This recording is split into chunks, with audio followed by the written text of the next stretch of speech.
सभी प्यारों को खूब खूब नमस्कार, स्वागत और खूब बधाई। सद्गुरु नानक उनके प्रकट दिवस की, उनकी जयंती, कार्तिक पूर्णिमा, देव दिवाली। तो गुरु नानक देव जी का जन्मदिन मनाने हम यहाँ पर मौजूद हैं। नानक के संबंध में क्या कहें, ओंकार के मसीहा हैं, हम सबके मसीहा हैं। सच पूछो तो ये जो वक्तव्य है, सतगुरु नानक प्रगट्या मिटी धुंध जग चानन हुआ। बहुत बहुत अंधकार था, बहुत अंधकार था। लोग भटक रहे थे धर्म के नाम पर। क्रियाकांड, कर्मकांड और बहुत बहुत मूर्छा थी। नानक साहब आते हैं, अपने में डुबकी लगाते हैं, नाम का खजाना खोजते हैं और फिर उसी नाम के खजाने को बांटना शुरू करते हैं। उनके जो संबोधि की घटना है, उनकी जो एनलाइटनमेंट की घटना है, मैं आपको याद दिलाना चाहता हूँ। ओशो कहते हैं कि ऐसी कथा है कि नानक अक्सर नदी किनारे बैठते, गीत गाते, परमात्मा के गीत, उसी का स्मरण, और जो भी उनके मन में प्रश्न होते वो सब परमात्मा से संबंधित होते। उनके जो पढ़ाने वाले, सिखाने वाले जो लोग थे, वो भी उन्हें हाथ जोड़ते थे कि इन प्रश्नों का उत्तर हमारे पास नहीं, और बड़े सम्मान से हाथ जोड़ते थे कि इतनी छोटी उम्र में कोई अपने भीतर ऐसे प्रश्नों को खोजने में लगा है, ये जानकर उन्हें आश्चर्य होता था। तो एक बार ऐसा हुआ कि नानक सुबह सुबह नदी में उतरे और फिर लौटे नहीं। उनका संगी, उनका साथी, उनका प्यारा मर्दाना उनके साथ था, लेकिन उस रात जैसे उसकी भी नींद लग गई। और सुबह जब सोकर उठा, उसने देखा कि नानक के वस्त्र, उनके जो पादुका हैं, वो तो नदी के किनारे पड़े हैं, लेकिन नानक दूर दूर तक दिखाई नहीं देते। तो उन्होंने नानक को खूब आवाजें दी, खूब पुकारा, खूब खोजने की कोशिश की, लेकिन नानक नहीं मिले तो नहीं मिले। गांव में खबर हुई, राय साहब को खबर हुई, और गोताखोर खोजे गए, उन्हें नदी में उतारा गया, सब जगह ढूंढा गया, और फिर धीरे धीरे वह सारी खोज भी बंद कर दी गई, यह सोचकर कि नानक शायद डूब गए। लेकिन मर्दाना तो मर्दाना था, नानक साहब का प्यारा। शायद एक ही शख्स जिसने जीवन भर नानक का साथ नहीं छोड़ा, जीवन भर उनके संग अपनी रबाब लेकर साथ में बजाते रहे, नानक गाते रहे, नानक उदासी पे जाते, उपदेश देते, लेकिन मर्दाना सदा छाया की तरह उनके साथ रहा।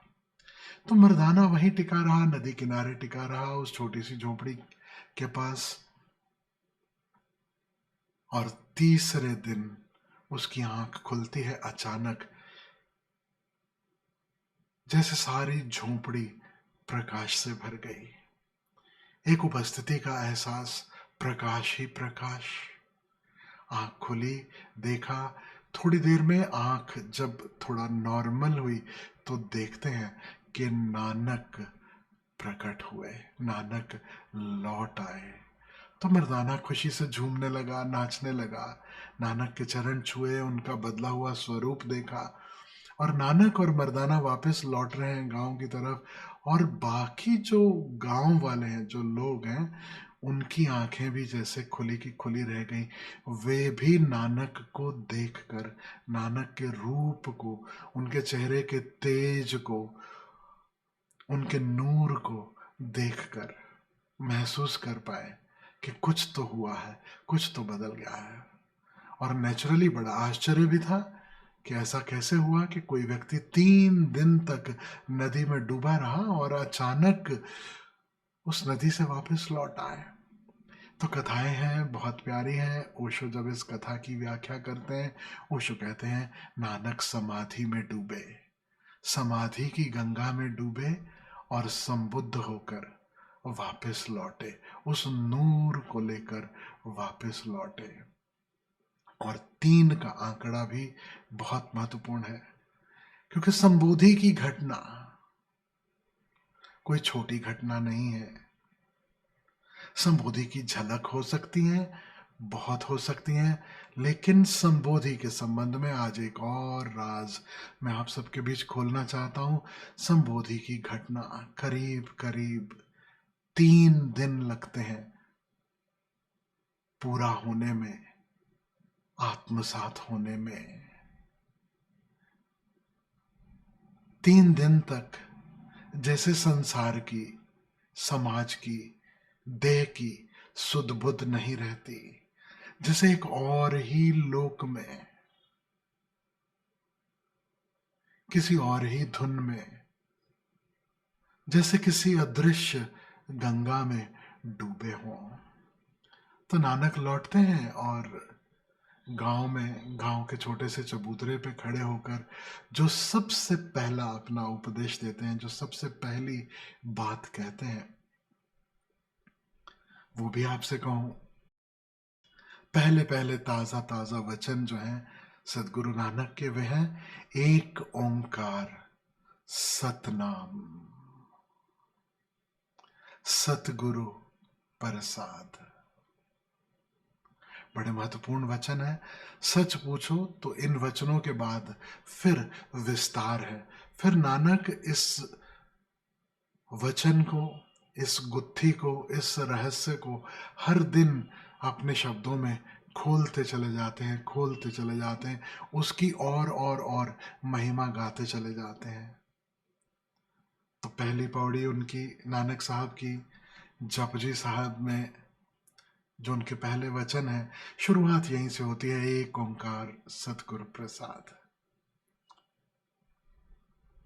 और फिर विस्तार शुरू होता है, एक ओंकार सतनाम।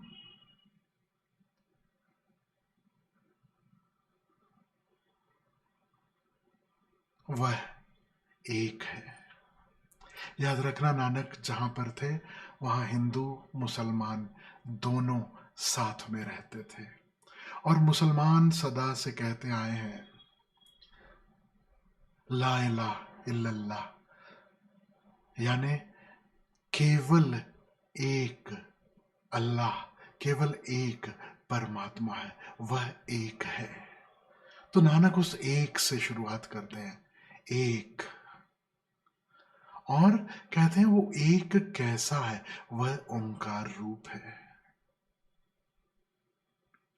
और वही उसका सच्चा नाम है, वही उसका एड्रेस है, वही उसकी कुंजी है।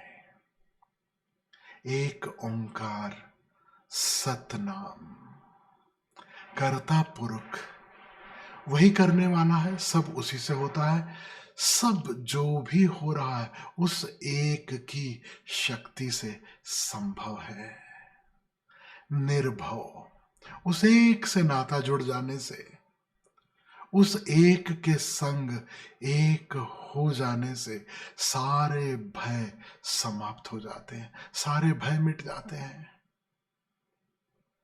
निर्वैर, और आप पाते हो कि यह पूरा जगत, जहां हम कभी देखते थे मित्र, कभी हम देखते थे शत्रु, वहां कहीं कोई वैर नहीं है, कहीं कोई द्वंद नहीं है, कहीं कोई कॉन्फ्लिक्ट नहीं है, कहीं कोई समस्या नहीं है।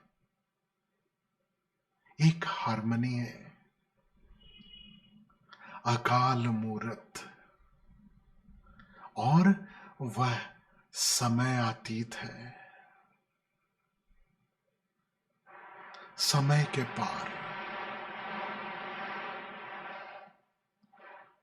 अजूनी से भंग, वह अयोनी है, उसका न जन्म होता है न उसकी मृत्यु होती है। अकाल यानी काल के परे, मृत्यु के पार, समय के पार। अयोनि यानी जिसका न जन्म न जिसकी मृत्यु। याद करना ओशो की समाधि पर लिखे वक्तव्य, नेवर बॉर्न नेवर डाइड। अकाल मूरत अजूनी से भंग, गुरु प्रसाद।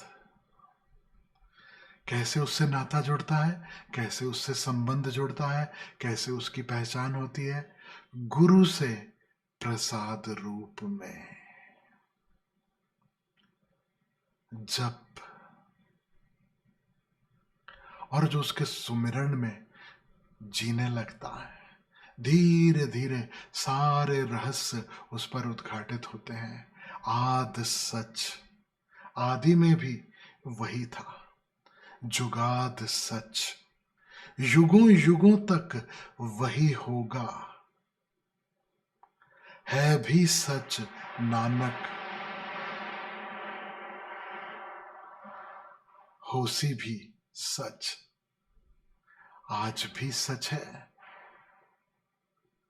और जब कुछ नहीं होगा, सब समाप्त हो चुका होगा, जब यह प्रकृति भी ना होगी, तब भी वह होगा। नानक होसी यानी जो रहेगा, बस वही एक रहेगा।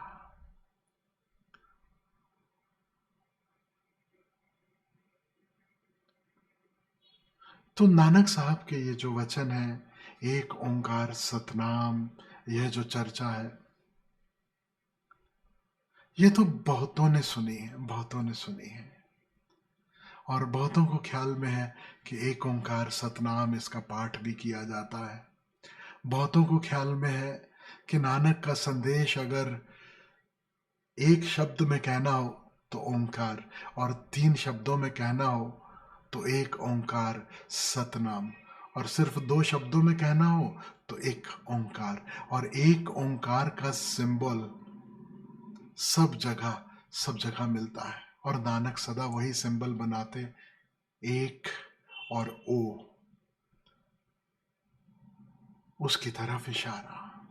कोई भी मिलता, नानक ने धीरे धीरे कहना छोड़ दिया, क्योंकि कितनी बार कहो, कितनी बार कहो, कई बार वो मौन में बैठे हैं, और कभी कोई अपनी समस्या कहता, कोई दीन दुखियारा उनके पास आता, कोई उनके दर्शन के लिए आता, और नानक बस इशारा करते।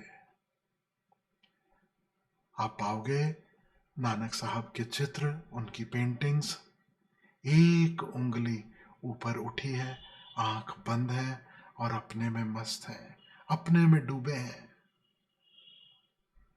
याद रखना, जब भी यह चित्र देखो, नानक उस समय याद दिला रहे हैं एक ओंकार सतनाम। बस उसकी शरण गहो, भूलो सब, छोड़ो सब, एक उसकी शरण पर्याप्त है। और जो उसकी शरण में आ गया, वो सब सब पा गया। एक कहानी याद आती है मुझे ओशो की। ओशो किसी जैन फकीर के संबंध में कहते हैं कि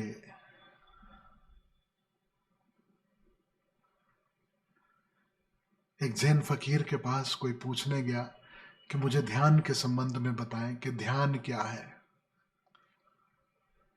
जैन फकीर से पूछे व्हाट इज मेडिटेशन, और वो जो जैन फकीर है वो बस चुप हो जाए और कुछ भी ना कहे। तो वो जो खोजी था, उत्सुक था, जो भी उसे कहें, वो पूछे बार बार, और कहे कि आप चुप क्यों हो जाते हैं, मुझे कुछ समझ में नहीं आ रहा, मैं पूछता हूं ध्यान क्या है और आप चुप हो जाते हैं। तो मुझे ठीक से बताएं कि ध्यान क्या है, ताकि मेरी समझ में आ सके। तो वो फकीर फिर चुप हो जाता है, न केवल चुप हो जाता है, आंख भी बंद कर लेता है।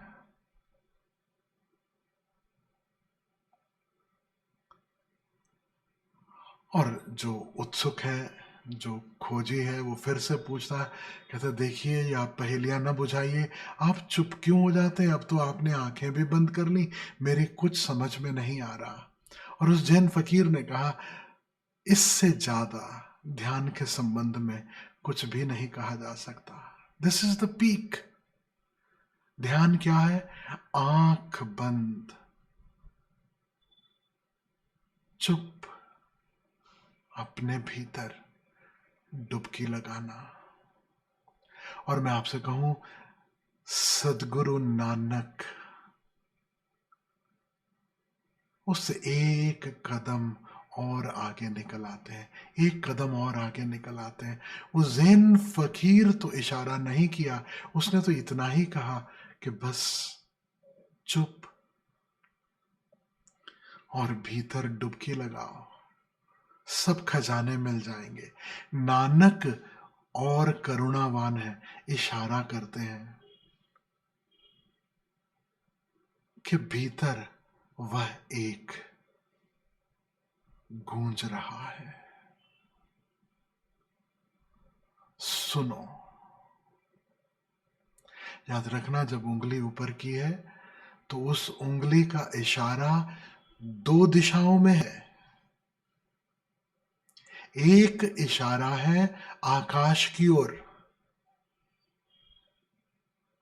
आकाश जैसा असीम अनंत एक वह। और दूसरा इशारा जो अक्सर हम चूक जाते हैं, जो ख्याल में नहीं आता, वो उंगली का इशारा है कान की तरफ। यह बंद और भीतर सुनो। और कभी गौर से देखना नानक साहब की पेंटिंग, नानक साहब की तस्वीर, वो आंखें ऐसे ही बंद नहीं है, वो कोई जबरदस्ती की बंद नहीं है। और वो आंखें बंद होने के बावजूद इशारा करती हैं कि भीतर मानो कुछ बज रहा है, और उसे सुनने में, उसमें लीन है,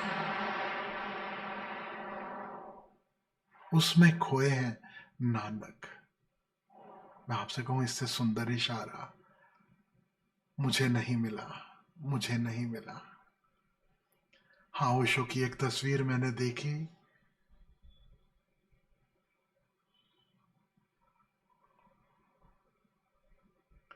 उसमें ओशो सितार लेकर, सितार जैसा कोई वाद्य यंत्र है, लेकर बैठे हैं, और तानपूरा जैसा होगा उसे कान लगाए हैं, और उनकी उंगलियां तारों पर हैं, आंख बंद है, और बस सुन रहे हैं।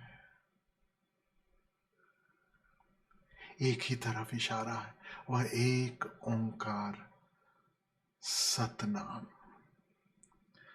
तो जगह जगह जगह जगह उनके यह इशारे मिलते हैं। लेकिन एक घटना नानक साहब की जो मुझे बिल्कुल ख्याल में नहीं थी, मुझे बहुत सालों के बाद में उसका पता चला, बहुत सालों के बाद मुझे उसका पता चला। और वह है कि सदगुरु नानक ने एक आरती भी कही है। इतनी प्यारी आरती, इतनी प्यारी आरती, अद्भुत। हम साथ में सुनेंगे। जैसे हिंदुओं की आरती है, ओम जय जगदीश हरे, या अनेक और भी ढंग है आरती के। फूल चढ़ाए जाते हैं, दिया जलाया जाता है, और आरती उतारी जाती है। मुझे नानक साहब की आरती के संबंध में नहीं पता था, मुझे नहीं पता था कि वो कहाँ की घटना है।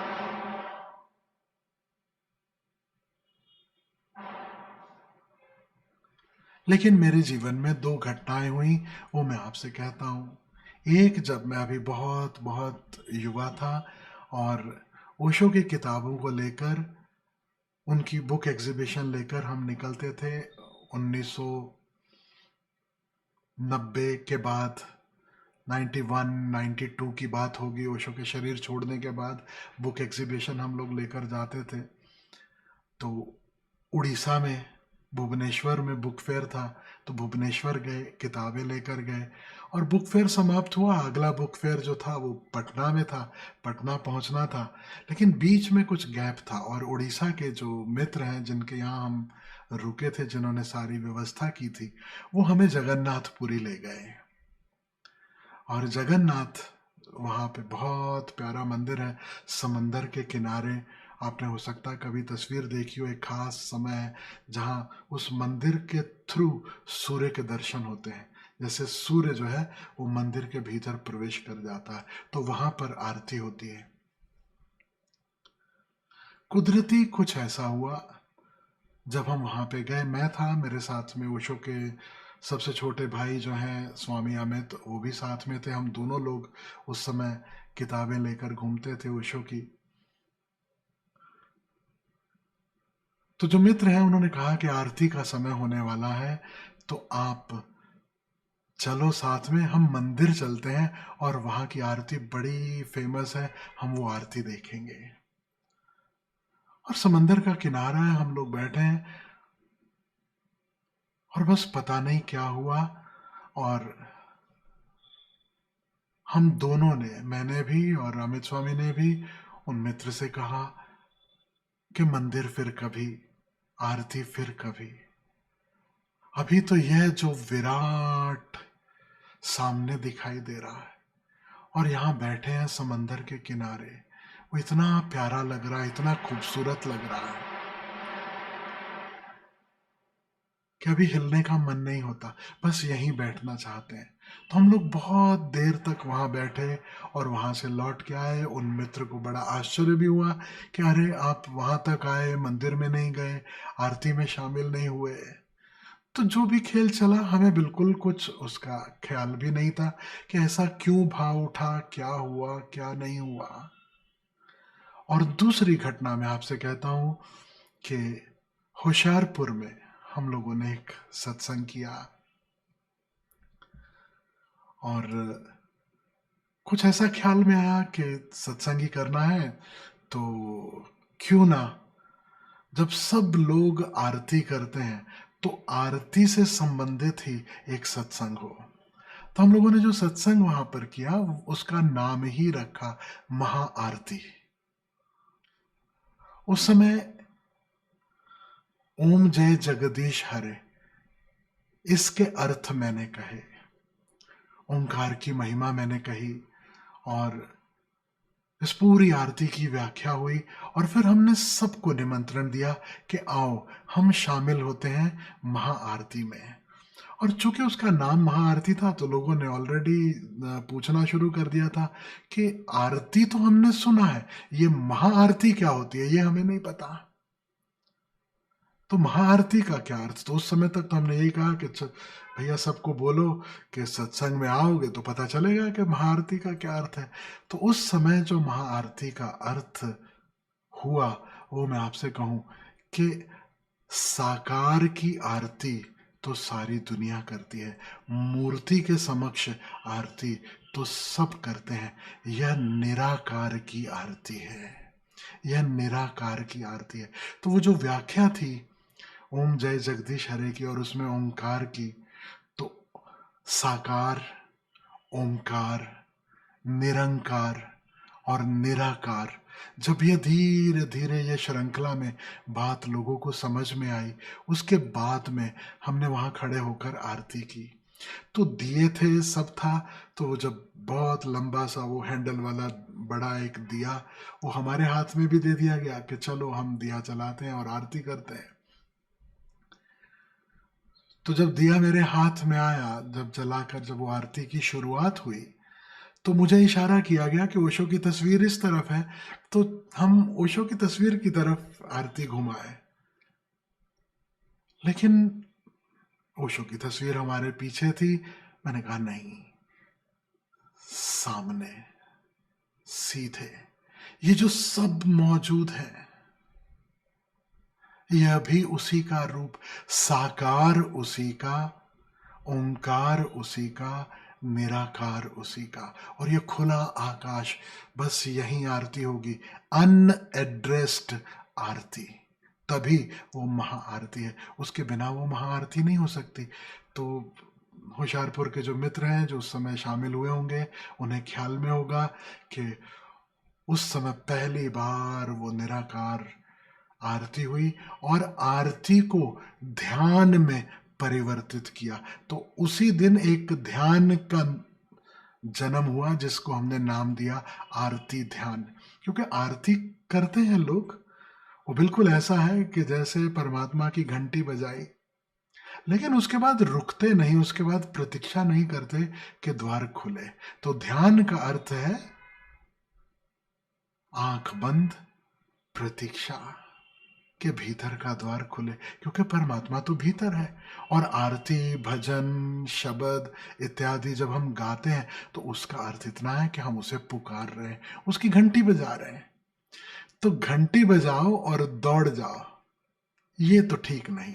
घंटी बजाओ और फिर प्रतीक्षा करो, फिर रुको कि द्वार खुले और अपने भीतर डुबकी लगाओ, तब बात बनती है। तो उस ध्यान का नाम रख दिया गया आरती ध्यान। अब ये सत्संग पूरा हुआ, सब पूरा हुआ, उसके बाद जब हम लौटे तब मुझे पता पड़ा, तब मुझे बताया गया कि सदगुरु नानक ने भी एक आरती कही है। तो मैंने कहा कि वो आरती खोजो, मुझे सुननी है। तो फिर थोड़ा वक्त लगा वो आरती, उस समय इंटरनेट नहीं था, मोबाइल पे फटाफट गूगल किया और मिल जाए, इतना आसान नहीं था, थोड़ा समय लगा और तब वो आरती मिली और बहुत प्यारी लगी। लेकिन अभी रिसेंटली एक और बड़ी घटना घटी, एक और बड़ी घटना घटी। एक पिक्चर आई, एक मूवी आई जिसका नाम है नानक शाह फकीर। तो जिन्होंने नहीं देखी जरूर देखना और सर्च कर लेना यूट्यूब पर, फ्री में आप देख सकते हो। 2 घंटे कुछ मिनट की वो मूवी है और यूट्यूब पे उपलब्ध है। और उस मूवी में यह आरती भी उसका एक हिस्सा है, यह आरती भी उसका एक हिस्सा है। और इतनी खूबसूरत गाई है जिन्होंने गाई है, और इतना प्यारा दर्शाया है कैमरा के माध्यम से जिन्होंने दर्शाया है, अद्भुत, बहुत प्यारा लगा। तो आज मैं वो आरती के संबंध में आपको थोड़ा कहना चाहता हूँ, और यह भी कह दूं कि ये आरती हर दिन यह आरती हरिमंदिर साहिब यानी गोल्डन टेम्पल जो अमृतसर में जो गुरुद्वारा है, हर दिन यह आरती वहां पर गाई जाती है। सामान्य आरती में दिया इत्यादि थाली लेकर किया जाता है, लेकिन यह सिर्फ गाया जाता है। और जब आप इस आरती के शब्दों का अर्थ समझेंगे तो आपको ख्याल में आ जाएगा कि हाथ में थाली लेने की कोई जरूरत ही नहीं है, जैसे कोई आवश्यकता नहीं है। तो आप सुनना चाहते हैं वो आरती, आप जानना चाहते हैं उस आरती के संबंध में थोड़ा और, आपको आपसे कहता हूँ। शुरुआत जो है, तो जब, और थोड़ी भूमिका भी कह दूं, वो जो मैंने पिछली कहानी कही उससे आपको ये बात जुड़ जाएगी। यह आरती गुरु नानक देव जी ने जगन्नाथपुरी मंदिर के बाहर समंदर किनारे ही गाई। It so happens to be कि वो शायद वो आरती या नानक साहब की उपस्थिति आज भी वहां मौजूद होगी।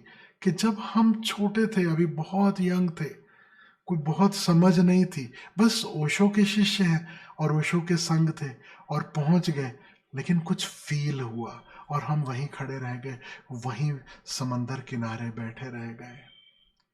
तो कथा कहती नानक साहब वहां गए और जब पता चला वहाँ के राजा को, तो उन्होंने निमंत्रण दिया कि नानक साहब आप आएँ और आरती में शामिल हुए। तो मर्दाना ने कहा कि नानक साहब ये सब जो कर्म कांड इत्यादि है इसमें उनका भरोसा नहीं है, वो उसमें शामिल नहीं होंगे। तो उन्होंने निमंत्रण दिया, तो मर्दाना तो फिर भी उनके साथ मंदिर चले गए। और मंदिर में जैसे आरती शुरू हुई और उधर बाहर नानक साहब ने गाना शुरू किया। और जब नानक साहब ने गाना शुरू किया तो जो लोग दूर दूर सुन रहे होंगे, वे सब, और मंदिर में जो आरती कर रहे थे वे सब अपने आप को रोक नहीं पाए और नानक साहब की ओर खिंचे चले आए और नानक साहब की आरती में शामिल हो गए। तो यह जो आरती है, आपको पता है कि आरती जो होती है वो संध्या के समय होती है, सूर्यास्त के समय होती है। उस समय आकाश जो है वो गहराना शुरू होता है, पहले सितारे खिलने शुरू होते हैं। तो उस समय नानक साहब यह गाना शुरू करते हैं और पहले पहले वचन उनके कहते हैं, गगन में थाल। गगन, यह जो आकाश है, ये ऐसा है जैसे इसमें एक बहुत बड़ा थाल, आरती की थाली मौजूद हो। रवि चंद दीपक बने। और सूर्यास्त का समय याद रखना, कभी आपने देखा हो कि एक तरफ सूर्य डूब रहा है और दूसरी तरफ चांद उग रहा है। कभी कभी यह नजारा देखने मिल जाता है। रवि चंद दीपक बने, तारिका मंडल जनक मोती। और ये जो सितारे हैं, जो असंख्य सितारे, ये जैसे मोती बिखरे हुए हैं। धूप मल आन लो, मलय पर्वत है साउथ में, जहां पर चंदन उगता है। कहते हैं कि वहां से हवाएं बहती हुई आ रही हैं। वो चंदन की सुगंध दक्षिण से चली आ रही है, धूप की भांति। वह धूप बना है, धूप यानी अगरबत्ती, सुगंध। धूप मल आन लो, पवन चवरो करे। और ये जो पवन बह रही है, ये जो समंदर के किनारे ये जो हवा बह रही है, यह चवर कर रही है। देखते हो ना, ऐसे जो हिलाया जाता है, जो चवर करना। सगल बनराई फुलंत ज्योति। और ये जितनी वनराई है, वनराई यानी वनस्पति, जितने पेड़ पौधे, ये जितनी वनस्पति है, ये सारी की सारी उस परम ज्योति के लिए फूल की तरह अर्पित है। फूल जैसे अर्पण हो रहे हैं। सगल बनराई फुलंत ज्योति। ज्योति जब यहाँ कह रहे हैं नानक साहब, तो ज्योति परमात्मा की तरफ इशारा है। परमात्मा जो ज्योति रूप है, अंतर ज्योति जिसका प्रतीक है, जो ज्योति घट घट में समाई है, सब में रम रही है, उसकी आरती यह पूरी सृष्टि, यह पूरा ब्रह्मांड कर रहा है। और आपको आश्चर्य होगा कि रविंद्रनाथ टैगोर, हम उन्हें महाकवि कहते हैं, महाकवि। शायद ही उनके जैसा कोई कवि होगा। राष्ट्रगान उनकी तरफ से, वंदे मातरम उनका दिया, अनेक अनेक कविताएं कथाएं उनकी दी हुई। रविंद्रनाथ ठाकुर को किसी ने प्रार्थना की, उनसे कहा कि आप क्यों नहीं कोई आरती कहते, विश्व आरती, जगत आरती। क्योंकि हिंदुओं की आरती है, इनकी आरती है, उनकी आरती है, तो एक जगत के लिए आरती हो जिसमें सारा जगत शामिल हो जाए। तो आपने आरती क्यों नहीं लिखी, आप आरती क्यों नहीं लिखते?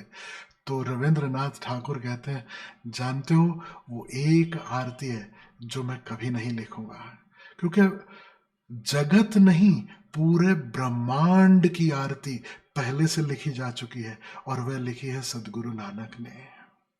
रविंद्रनाथ भी जब सदगुरु नानक को याद करते हैं तो उनका हृदय भी नमन से भर जाता है। और उन्होंने बताया कि जाओ सुनो, तुम जगत आरती की बात करते हो, तुम विश्व आरती की बात करते हो, तुम एक ऐसी आरती की बात करते हो जो इस छोटे से पृथ्वी पर, इस छोटे से संसार में सबके लिए हो। एक ऐसी आरती भी है जिसमें पाताला पाताल, लख आकाशा आकाश सब समा जाते हैं, और वह गुरु नानक साहब की आरती है। सगल बन राय फुलंत ज्योति, कैसी आरती होए भव खंडना तेरी आरती। हे प्रभु, कैसे तेरी आरती हो, मानो ये सब भी कम पड़ रहा है। और कैसे तेरी आरती हो, भव खंडना, भव सागर से पार ले जाने वाले, आवन जावन से मुक्त कराने वाले। हे प्रभु, कैसे आरती हुए। हमारी सब आरतियां फीकी हैं उसके सामने। और आपने देखा होगा कि जब आरती होती है तो शंखनाद होता है। कह रहे सबसे सुंदर तो तेरी आरती इस भांति हो रही है, अनहता सबद बाजंत भेरी। भेरी का अर्थ नगाड़ा भी है, शंख भी है। अनहत शब्द गूंज रहा, वह बज रहा है। इसके सामने कोई शंख, कोई नगाड़ा, कोई ढोल, कुछ भी नहीं। क्योंकि ढोल की आवाज की तो सीमा है, शंख की आवाज की तो सीमा है, नगाड़े की आवाज की तो सीमा है। यहां से शुरू हुई वहां समाप्त हो जाएगी। अनहता, अनाहत, अनहद, हद के पार, सभी हदों के परे, जो बिना किसी के बजाय बज रहा है, वह अनाहत शब्द नगाड़े की भांति, ढोल की भांति निरंतर बज रहा है। अब और कैसे तेरी आरती होए। सबको निमंत्रण दे रहे नानक, हर पल, हर क्षण, हर वचन के माध्यम से उस अनाहत शब्द को सुनो, उस अनाहत शब्द में डूबो, अपने भीतर डुबकी लगाओ, वही मिलेगा। और जिसने उसे जान लिया, जो उसमें समा गया, जो उसमें खो गया, जो उसमें एक हो गया, वो उसी का हो गया। फिर वो कहां बचे। आगे कहते हैं नानक साहब, सहस तव नैन नैनन तो ही, इतने आंखें हैं, सहस्त्र, कोटि, करोड़ों आंखें हैं, सब तेरी हैं, लेकिन फिर भी तेरी कोई आंख नहीं है।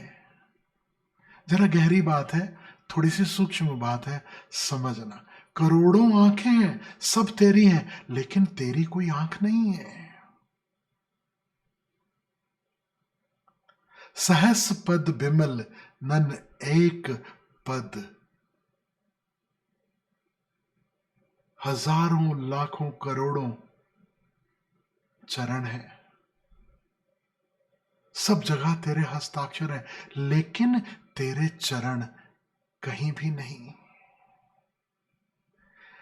गंध बिन सहस तव गंध इव चलत मोही,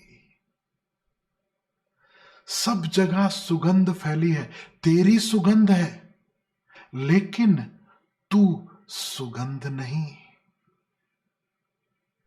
तो समझना क्या कह रहे हैं, सब में वह समाया है, लेकिन वह उसकी सीमा नहीं।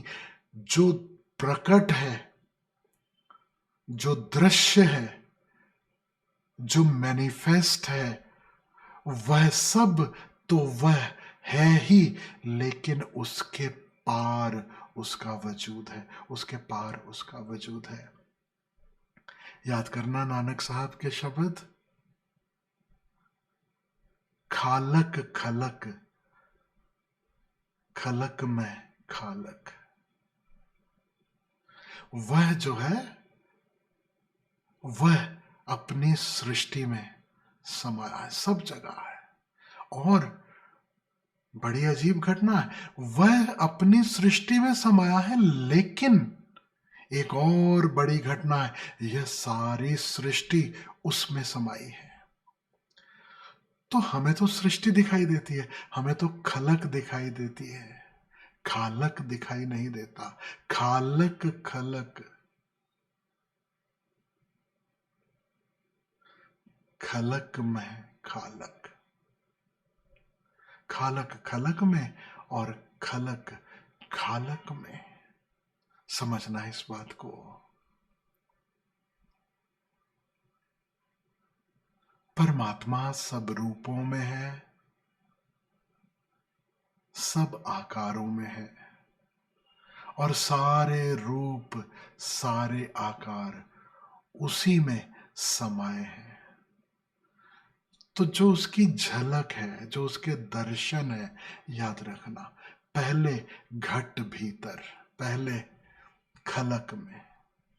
और खलक में निकटतम कौन है?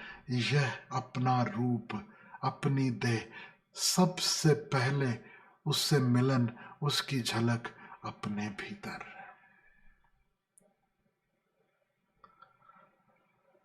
और फिर जहां देखूं वहां वही, जित देखूं तित तू, जर्रे जर्रे में उसी का नूर, जर्रे जर्रे में वही वही दिखाई देने लगता। सब जगह वही है, वही है, वही है। लेकिन यह उसकी सीमा नहीं है, यह तो अनुभव गम्य हो गया, यह तो थोड़ा बहुत आपके अनुभव में आने लगा, यह तो थोड़ा बहुत आपको दिखाई देने लगा। लेकिन एक अनंत हिस्सा है जो अनुभवातीत है। सारे अनुभव उसमें शामिल हैं, सब उसमें शामिल है। वह अनंत, इसीलिए उसे कहा अनंत। जो अनुभव में आ जाए वह अनंत नहीं हो सकता, वह अनंत नहीं हो सकता। अनंत यानी अनुभवातीत, अनुभवातीत, जहां मिटा जा सकता है, जहां खोया जा सकता है, जिसमें समाया जा सकता है, जिसमें हम ना कुछ हो जाए, जहां से कभी लौटना ना हो। नो मोर पर्सनैलिटी, नो मोर आई, नो मोर दाओ, नथिंग, नथिंग।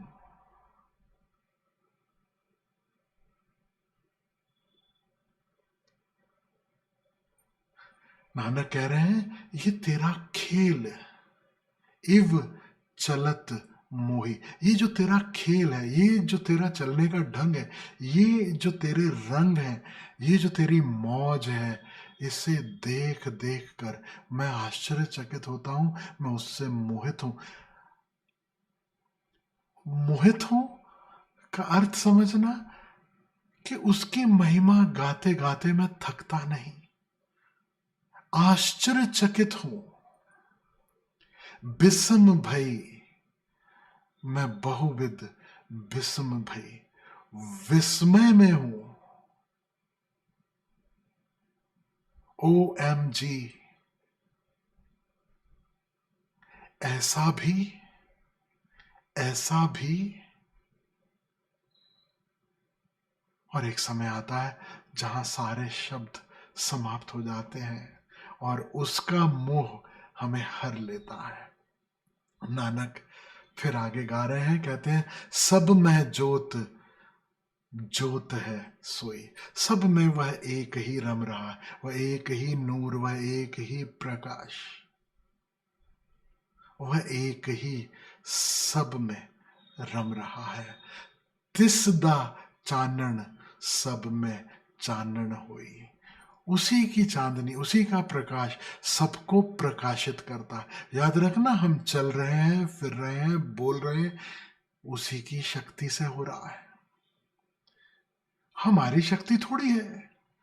और थोड़ा गौर से देखो तो हमें तो ये भी नहीं पता कि हम पैदा कब हुए, कोई दूसरा हमें बताता है। हमें तो चलना भी नहीं आता। हम चल पाने में सक्षम हो, हम देख पाने में सक्षम हो, हम सुन पाने में सक्षम हो, यह हमारी सक्षमता नहीं है, ये सब उपहार है, ये सब भेंट है, ये सब उसी का दिया, उसके प्रकाश से प्रकाशित हो रहा है। वही इलेक्ट्रिसिटी ये सारे यंत्र चला रही है। उसके बिना न हम देख पाए, न हम सुन पाए, न हम बोल पाए। मजेदार बात यह है कि उसके बिना न हम लड़ पाए, झगड़ पाए, हम कुछ भी ना कर पाए। और ये बड़ा अजीब लगेगा आपको, लड़ने मरने झगड़ने, उसके पीछे भी जो शक्ति है, याद रखना, वह वही वही शक्ति है। थोड़ा रूप अलग ले लिया, थोड़ा चैनल अलग हो गया, किसी अलग ढंग से बहने लगी, लेकिन शक्ति वही है, याद रखना। सब में जोत, जोत है सोई, तिस द चानन, सब में चानन हुई। उसी की रोशनी सबको रोशन कर रही है। गुर साखी जोत प्रगट हुई। उस परम ज्योति से किसकी पहचान होती है? जो गुरु से सीख लेता है, और सीखने वाला सिख, याद रखना। जो सीख लेने को तैयार है वह सिख, जिसका हृदय खुला है वह सिख। तो याद रखना, किन्हीं मायनों में हम सब सिख हैं, हम सीख रहे हैं।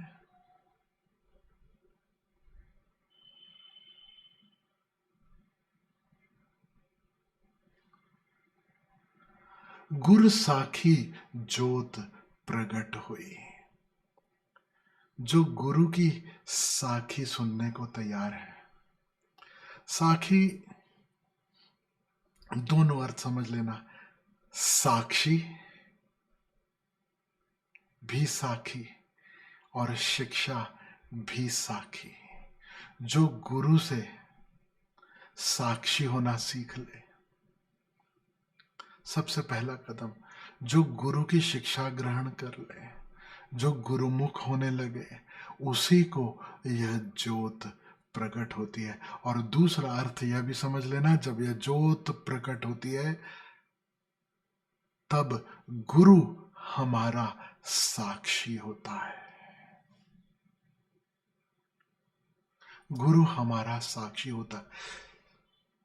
तमाम दिव्य अनुभूतियां वहां गुरु साक्षी होगा। तुम पाओगे कहीं ना कहीं गुरु ने उसकी महिमा जरूर कही है, किसी ना किसी ढंग से उसकी महिमा जरूर कही है। और कहीं ना कहीं गौर से देख पाओ तो गुरु के ही डाले हुए वो बीज हैं जो विकसित होते हैं। गुरु के बीजों से ही आंख विकसित होती है जो उस ज्योति को देख पाती है। गुर साखी जोत प्रकट हुई, जो तिस भावे सो आरती हुई। अब ये बड़ा महत्वपूर्ण पहलू है।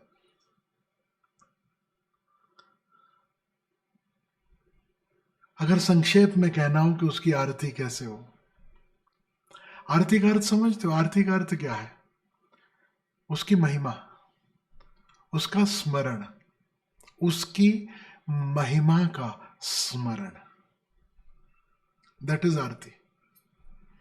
आप जब सुनते हो हम मूरख खल कामी और तुम पार लगाने वाले स्वामी, तो याद रखना दो चीजें कही जा रही। एक कि मैं कुछ भी नहीं हूं, मेरे बस में कुछ भी नहीं है, और जो करने वाले हो, जो कराने वाले हो, वह तुम हो। तो क्या हो रहा है आरती में? उसकी महिमा गाई जा रही है, उसकी महिमा को एक्नॉलेज किया जा रहा है। तो how do you acknowledge his blessings?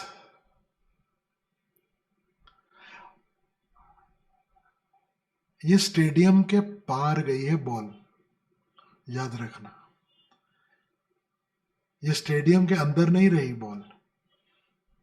ऐसा सिक्स है ये, सिक्स कहो कि 12 कहो, गॉड ओनली नोज मैं क्या कहूं उसको। जो तिस भावे सो आरती हुई, जो उसके भाणे की महिमा गाने लगा, जो इस भांति जीने लगा कि जो हो रहा है उसकी कृपा से, उसकी मर्जी से हो रहा है, उसका पूरा जीवन आरती है। जिस पल, जिस क्षण यह याद आ जाए कि उसकी कृपा से हो रहा है, वह पल आरती में बिताया पल है। उसकी महिमा का स्मरण, उसकी महिमा का गीत है आरती। अब कोई भी आरती दुनिया भर की उठा के देख लेना, वो दत्तात्रेय भगवान की आरती हो, वो ओम जय जगदीश हरे हो, जो भी इस तमाम आरतियों में एक चीज, एक थ्रेड कॉमन जो है, वह उसकी महिमा का स्मरण, उसकी ब्लेसिंग्स का स्मरण और उसका गीत। जिसका जीवन उसकी कृपा के स्मरण का गीत हो जाए, वही जीवन भागवत गीता है। वही गीता है, वही गीता है। जो तिस भावे सो आरती हुई। नॉर्मली हम समझेंगे इसका अर्थ कि उसकी कृपा होती है तो ये आरती होती है, जो उसे भाए, जब उसका भाना होगा तब यह आरती होगी। नहीं, जिसे यह स्मरण है कि सब उसकी कृपा से, उसकी मर्जी से हो रहा है, वह आरती में जी रहा है। और जैसा मैं हमेशा से कह रहा हूं, हम जहां हैं वो हमारा आश्रम, मेरा घर मेरा आश्रम। हम जहां हैं, स्थान का जहां तक संबंध है, हम जहां हैं वो हमारा आश्रम, वो हमारा मंदिर। और समय में एक बार मैंने कहा आपसे कि जब उसकी याद आए सत्संग, आज मैं आपसे कहना चाहता हूं, जब यह स्मरण आ जाए सब उसकी कृपा से हो रहा है, वही क्षण आरती का क्षण है, वही क्षण। तो हर क्षण आरती, हमारा पूरा जीवन आरती हो सके, इससे सुंदर और क्या हो सकता है। सुनो आगे नानक साहब क्या कह रहे हैं। हरि चरण कवल मकरंद लोभित मनो अनदिन मोहे आही प्यासा। मुझे एक ही प्यास है, एक ही प्रार्थना है कि जिन प्रभु चरणों से मैं मोहित हूं, जिन प्रभु चरणों की इतनी महिमा है, जिन प्रभु चरणों से मेरा जीवन सुगंधित हो रहा है, बस उसमें मेरा मन रमा रहे अन्न दिन 24/7। उसका स्मरण बना रहे, उसका सुमिरन बना रहे, अपने जीवन में हरि चरणों की उपस्थिति का स्मरण बना रहे।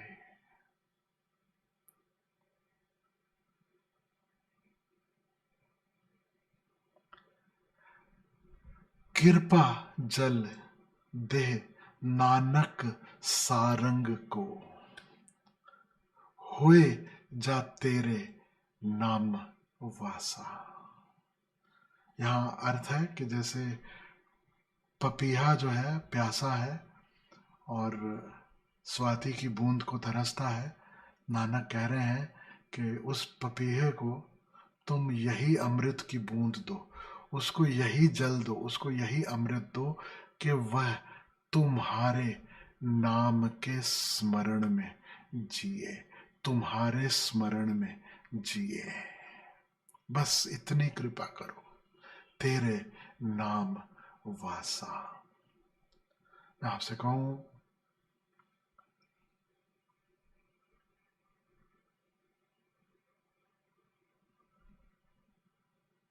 नानक जैसे सदगुरु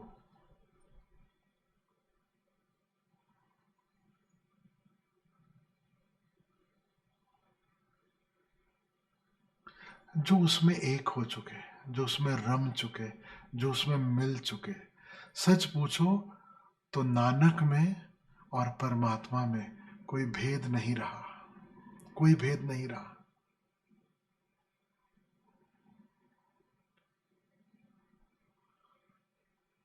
लेकिन जब तक देह में रहे, उसके चरणों की महिमा गाते रहे।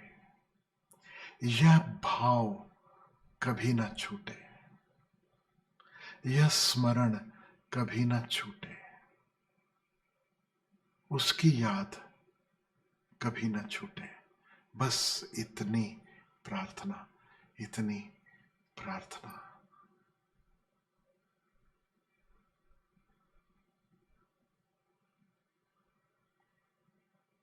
और जब नानक कहते हैं उसका नाम याद दिला दूं, क्योंकि हमारी याददाश्त थोड़ी छोटी रहती है, नाम जब सुनो तो तुरंत याद करना, सतनाम,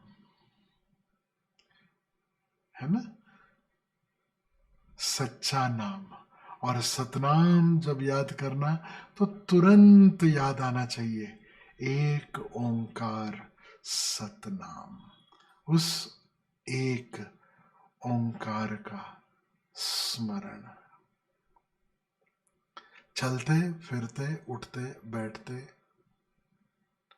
अपने भीतर उस दिव्य उपस्थिति का स्मरण, चलते फिरते उठते बैठते अपने भीतर गूंजते हुए संगीत का स्मरण, चलते फिरते उठते बैठते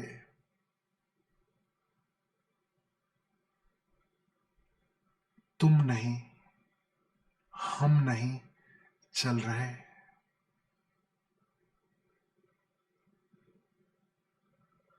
वही उपस्थिति है बस। जो भी कर रहे हैं, जो भी कार्य कर रहे हैं, हर कार्य में उसका स्मरण। It is all a happening, it is all a happening. वह करवा रहा है, हम सिर्फ माध्यम भर हैं। मेरे माध्यम से वही भोग लगाता है, मेरे माध्यम से वही बोलता है, मेरे माध्यम से वही चलता है, मेरे माध्यम से वही फूलों की सुगंध लेता है, मेरे माध्यम से वो ही स्वयं को अनुभव करता है। बस एक एक स्मरण में जीना आ जाए तो जीवन सफल हो जाए, जीवन सफल हो जाए। और यही शुभकामनाएं आप सबको। अंतिम अंतिम बात, सदगुरु नानक का संदेश कहे बगैर बात पूरी नहीं होगी, तो वो अंतिम बात भी मैं कह दूं, ताकि नानक साहब ने जो संदेश दिया हम सबको, तीन बात कही, किरत करो, यानी अपने कर्म करते रहो। कैसे किरत करो, कैसे कर्म करो? अभी जो मैंने पहले आपसे कहा, इस स्मरण से कि मैं करने वाला नहीं, मेरे माध्यम से वही कर रहा है। अब तुम्हें कोई बताने वाले की जरूरत नहीं पड़ेगी कि क्या करने लायक है, क्या करने लायक नहीं है। जब वह करने वाला है तो वह चुन लेगा क्या सही क्या गलत। Now you don't need any rule book. सबसे पहला किरत करो, किरत करो यानी इस भांति कि तुम उसके माध्यम हो, तुम निमित्त भर हो। उसकी ऊर्जा, उसकी शक्ति इस देह के माध्यम से कार्य कर रही है। किरत करो, नाम जपो। जो जिम्मेवारियां हैं, जो कर्म करना जरूरी है, वो करो, इस भांति करो, और नाम जपो, उस नाम के स्मरण में जियो। इतने पे बात उन्होंने समाप्त नहीं कर दी। तीसरी बात उतनी ही महत्वपूर्ण, साथ में कहते हैं वंड छको। फिर तुम्हें जो मिला है इस जीवन में, जो मिल रहा है तुम्हें इस जीवन में, वह सब प्रसाद रूप है। यह स्मरण रखो और यह प्रसाद बांटो। कभी जाते हो गुरुद्वारा, किसी दूर किसी मंदिर, कभी शिरडी गए हो, वहां से प्रसाद लेके आते हो, तो क्या अकेले अकेले खा लेते हो? क्या करते हो? दूर का, बल्कि जितनी दूर का प्रसाद हो, जब लेकर आते हो तो क्या करते हो? थोड़ा थोड़ा ही सही, सब में बांटते हो, सबको थोड़ा सा मिल जाए, सबको थोड़ा सा मिल जाए।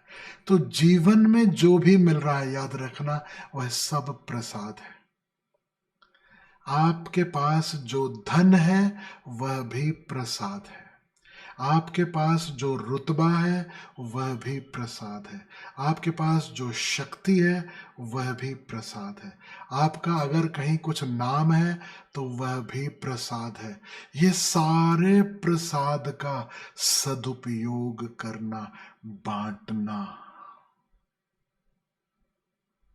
सदुपयोग करना। नानक साहब के शिष्य, उनसे जब पूछो वंड छको का अर्थ क्या है, तो वो कहेंगे share with those who need it. जिन्हें जरूरत है, जरूरतमंदों के साथ बांटो। तब याद करना नानक साहब का तेरा तेरा तेरा कह के सब बांटते चलना।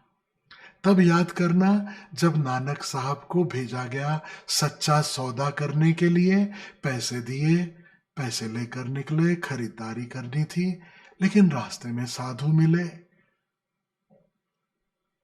देखा उनके पास भोजन नहीं, ठंड का मौसम है, गर्म कपड़ा नहीं, तो उनके लिए सब पैसों में कंबल बंटवा दिए, साधुओं को भोजन करा दिया। घर लौटे, पिता कहते हैं ये तूने क्या किया, तुझे क्या करने भेजा था?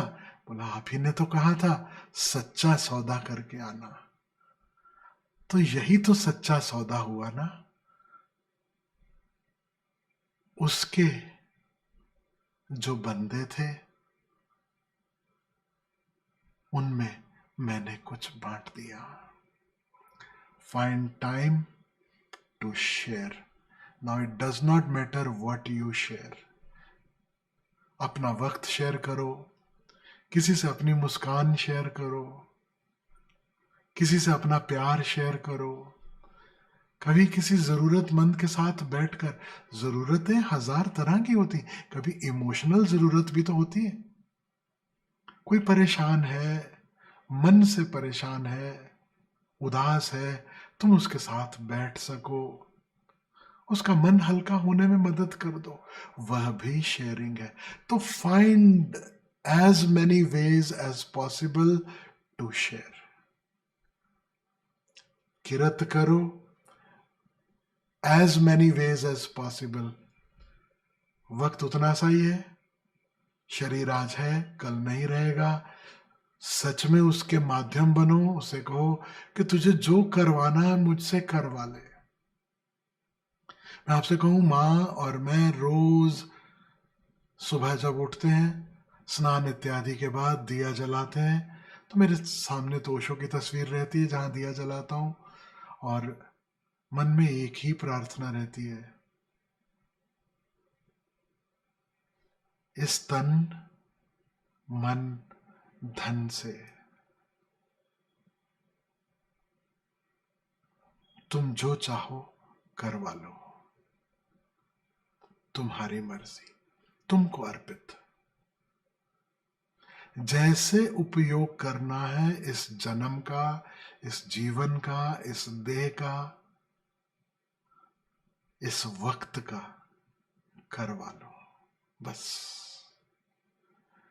तो किरत में भी याद रखना कि वही तुमसे करवाए। और नाम जपो, रोज समय निकालो, रोज समय निकालो, अपने भीतर डुबकी लगाओ, अपने भीतर का स्नान करो। नानक साहब के रंग में रंगो, उनके आशीष हम सब पर बरसते रहें, सदा बरसते रहें, सदा उनसे मार्गदर्शन मिलता रहे।